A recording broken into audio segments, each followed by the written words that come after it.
আজকে তোমাদের ঈদের সকালটা শেয়ার করতেছি। দেখো সকালবেলা ঈদের সকালটা কত সুন্দর, আর এখনো মনে হইতেছে শীতের দিন, সকালে কুয়াশায় চারপাশ ভরা। সবাইকে ঈদ মোবারক, ঈদ মোবারক, ঈদ মোবারক।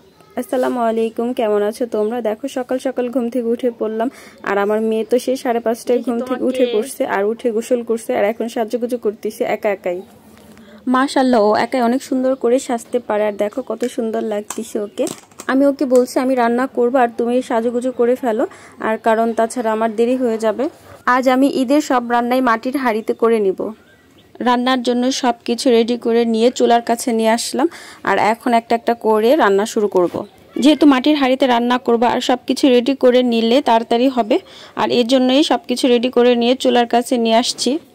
আর যে হাঁড়িতে রান্না করব সেগুলো মাটির চুলাতে বসানো। আজকে আমি রান্না করব লাচ্ছা সেমাই, কলের সেমাই, আর হলো পোলার চাল দিয়ে, মুগের ডাল, মসুর ডাল দিয়ে খিচুড়ি, আর হলো কক মুরগি। এই হাঁড়ির মধ্যে এখন ভালো করে দুধটা জাল করে নিব, আর প্রায় 3 কেজি দুধ দিয়ে আমি সেমাই রান্না করব। আর এখন দুধগুলো ঢেলে দিব মাটির হাঁড়িতে। এভাবে করে সবগুলো দুধ মাটির হাঁড়িতে ঢেলে নিব।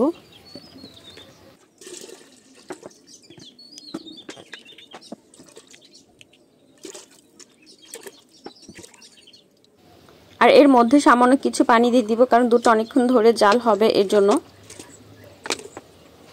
একটা কাপড় দিয়ে পাতিলার চারপাশটা একটু মুছে নিব, কারণ দুধ ছিটে পড়ছে।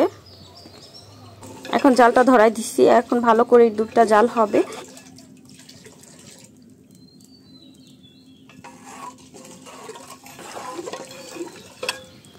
এদিকে দুধটা জাল হতে থাক, আর অন্য চুলাতে আমি আরেকটা হাঁড়ি বসায় দিছি। আর এর মধ্যে আমি সেমাই রান্না করার জন্য কিশমিশ বাদামগুলো ভালো করে ভেজে নিব। কিশমিশ বাদামগুলো ভাজা হলে এই হাঁড়ির মধ্যে সেমাইটা ভেজে নিব। এখন আমি এই দুধের মধ্যে লং, এলাচ আর হলো তেজপাতা দিয়ে দিলাম, আর এটা ভালো করে জাল হোক। বলক ওঠার পর এর মধ্যে চিনি দিয়ে দিব। দেখো এদিকে আমার বাদামগুলো ভাজা শেষ। উঠানোর পরে এর মধ্যে সেমাইটা দিয়ে দিলাম। সেমাইটা সামান্য পরিমাণ তেল দিয়ে ভেজে নিব। ঘি দিয়ে ভাজলে আরও ভালো লাগে। অবশ্য ঘি আমার এখনও বানানো হয়নি, ঘির সরগুলো রেখে দিছি। আমি এটার ভিডিও তোমাদের সাথে শেয়ার করব, আমি কিভাবে বাড়িতে হোমমেড ঘি বানাই। দেখো সেমাইটা ভাজা শেষ, আর এখন আমি দুটো বাটির মধ্যে সুন্দর করে সেমাই দিয়ে দিছি, আর উপরে বাদামগুলো দিয়ে দিছি। সেমাই রান্না করার জন্য দুধটা আর কিছুক্ষণ জাল করব, আর একটু জাল হলে ভালো লাগবে, আর খেতে অনেক মজার হবে।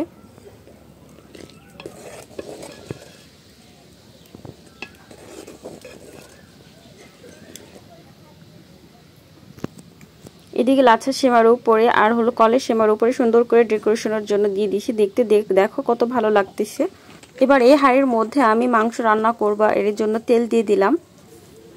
তেলটা প্রায় গরম হইতেছে, এবার হাতা দিয়ে হাঁড়িটা ধরে ভালো করে তেলটা চারপাশে ঘুরাই দিবে। এবার এর মধ্যে রসুন দিয়ে দিব, আর লং, এলাচি, তেজপাতা এই মশলাগুলো দিয়ে দিব। তারপর পেঁয়াজ, কাঁচামরিচ দিয়ে ভালো করে ভেজে নিব। পেঁয়াজটা ভাজা ভাজা হলে এর মধ্যে মশলাগুলো দিয়ে দিবা। আদা, রসুন, হলুদ, মরিচ, ধনিয়ার গুঁড়া, আর হলো মিক্সড মশলা। সেমাইয়ের দুধটা উঠায় ফেলছি, এবং এই হাঁড়ির মধ্যে আমি এখন খিচুড়ি রান্না করব, এর জন্য তেল দিয়ে দিলাম, আর তেলটা ভালো করে নাড়াচাড়া করে দিলাম চারপাশে। এর মধ্যে লং, এলাচি দিয়ে দিতেছি, আর এখন রসুন দিয়ে দিব, আর পেঁয়াজ, কাঁচামরিচ একসাথে দিয়ে দিব। এখন ভালো করে নেড়ে চেড়ে তারপরে এর মধ্যে মশলা দিয়ে দিব। আর এদিকে দেখো মাংসের মশলাটা ভালো করে কষাইতেছি। কষানো হলে এর মধ্যে মাংস দিয়ে দিব। এবার আমি জাল করে রাখা গরুর দুধ সেমার মধ্যে দিয়ে দিব। একবারে সব দুধগুলো দিব না, অল্প অল্প করে দিব।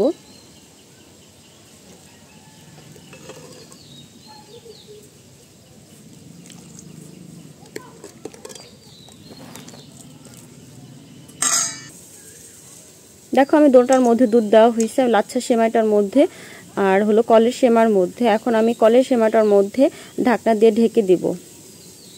যেহেতু আমি ভেজে নিছি, এটাকে আমি জাল করে নিই। লাচ্ছা সেমাই আমি ঢাকবো না, কারণ লাচ্ছা সেমাইটা এমনিতেই নরম, এটা ঢাকার দরকার নেই। কিন্তু ওই সেমাইটা ঢাকলে এটা আস্তে আস্তে সিদ্ধ হবে। এই এখানে দেখো দুটো হাঁড়ির মধ্যে আমার একটার মধ্যে গোশতের মশলা দেওয়া কষাইতেছে, আর এটার মধ্যে খিচুড়ির জন্য। আর এখন আমি দুটোটার মধ্যে, একটার মধ্যে খিচুড়ি চাল আর অন্যটার মধ্যে গোশত দিয়ে দিব। আর এখন এটার মশলাটা ভালো করে কষানো হয়েছে, এখন গোশত দিয়ে দিব।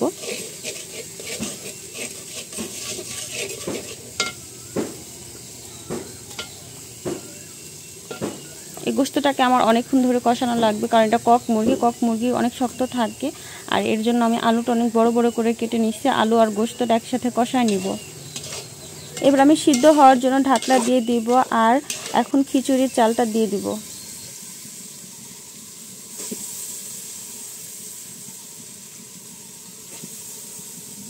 খিচুড়িটা ভালো করে কষানো হয়েছে, এর মধ্যে পানি দিয়ে দিব পরিমাণ মতো।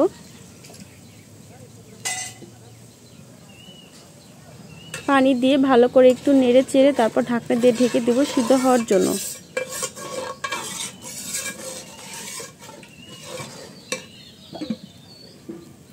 আর এখন দেখো সেমাইটা, তখন আমি সম্পূর্ণ দুধটা দেই নাই, কারণ সেমাইটার মধ্যে দুধটা টেনে নিবে। আর এখন যতটুকু দুধ রাখছে এখন দুটোটার মধ্যে আবার দিয়ে দিব। আর এভাবে করে সেমাই রান্না করে দেখো, খুবই অনেক মজার, আর আমার কাছে অনেক ভালো লাগে। অনেক সময় এই সেমাইটার কারণে দুধটা ফেটে যায়, এর জন্য আমি এভাবেই রান্না করি। এভাবে রান্না করলে দুধটা ফেটে যায় না।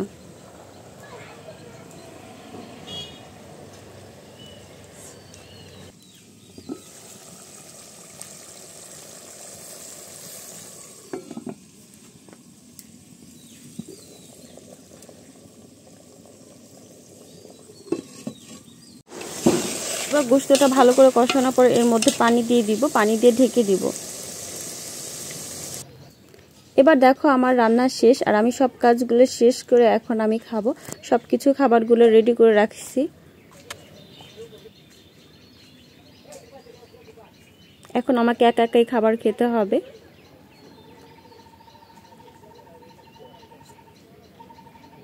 দেখো এটা হলো লাচ্ছা সেমাই, আর এটা হলো কলেজ।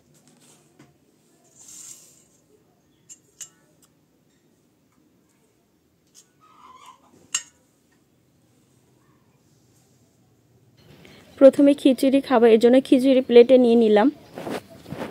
আর এখানে লেবু কেটে নিচ্ছি, শসা, টমেটো, পেঁয়াজ, কাঁচামরিচ।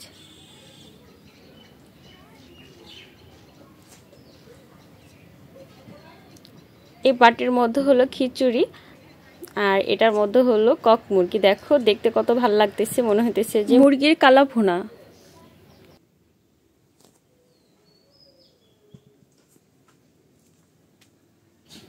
আল্লাহ হাফিজ, তোমরা সকলেই ভালো থেকো, আর সবাইকে আবারও ঈদের শুভেচ্ছা। আল্লাহ হাফিজ।